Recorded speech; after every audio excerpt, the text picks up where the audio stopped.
ভিক্ষা করে অনেক কিছু পেয়েছে।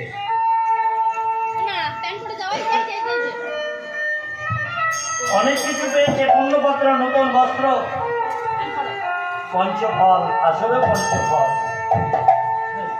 একটু আলোচনা না করলে হয় না।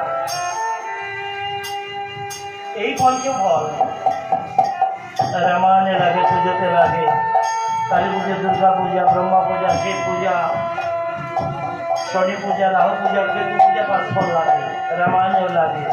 কেন লাগে তোমার?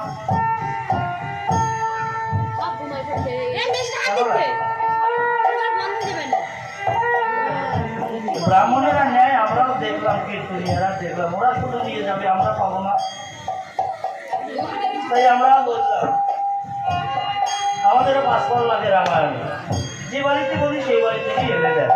এই বাড়িতেও দিয়েছে, দেখেন, একবার নয়, দুইবার। ওখানে দিয়েছে, এখানেও দিয়েছে। কিন্তু কেন লাগে কেউ কোনোদিনও জানতে পারছে না, পারে না।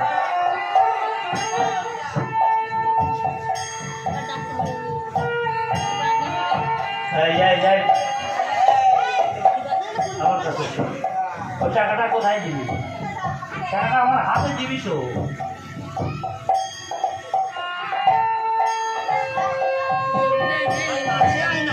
আমি কি তোকে মারবো নাকি?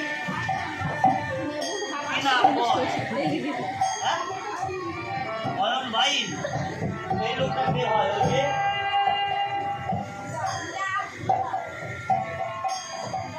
দিদা, লোকে বলছে তোর বউ হয়, তুই বলছিস দিদা।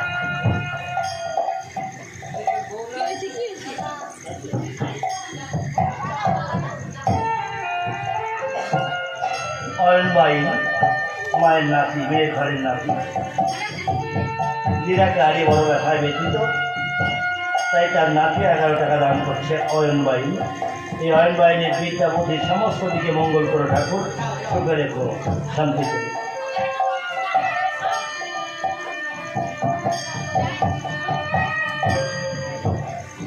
এই পাঁচফল রামচন্দ্র যখন হরধনু ভঙ্গ করতে মিথিলায় যায়, স্বয়ংবর সভা করেই তো রাম বিয়ে করেছিল সীতাকে। মিথিলায় যেতে একটা নদী পার হতে হয় বাবা, আর নদীর পারে একটা পাথর মূর্তি ছিল। রামের গুরুদেব বিশ্বমিত্র মুনি বললো, রামচন্দ্র ওই পাথরটা একটু চরণ স্পর্শ করো। বলো কেন? এই পাথরের পরিচয় দিন আগে। তা বললো গৌতম মুনির স্ত্রী অহল্যা। বললো মুনির স্ত্রীর অঙ্গে আমি চরণ স্পর্শ করতে পারবো না।